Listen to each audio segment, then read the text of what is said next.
దేవా, నువ్వు ఇవ్వకపో, చెయ్యకపో గాని నాకు ఏది ఇచ్చినా ఇయ్యకపోయినా నాకు నువ్వు చాలు, దయచేసి నువ్వు నాకు దూరం కావద్దు అన్న మెట్టుంది చూశారు, అది గొప్పది. అర్థమైందా? ఆ స్థాయిలో వెళ్ళి దేవుణ్ణి టచ్ చేయాలి. ఎంతమందికి అర్థమైందో ఏమో నాకు తెలియదు, అర్థమైతే మాత్రం ధన్యులే. అర్థమైందా?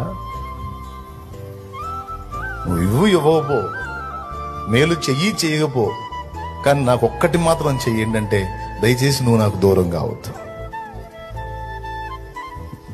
మేలు చెయ్యకపో, శ్రమలకు అప్పగిస్తావో, శ్రమల్లో ముంచి తేలుస్తావో, నీకు మనసుకు వచ్చినట్టు చెయ్యి, కానీ ఒక్కటి మాత్రం నాకు ఎడం చేయొద్దు, నీ సన్నిధి నాకు దూరం చేయొద్దు.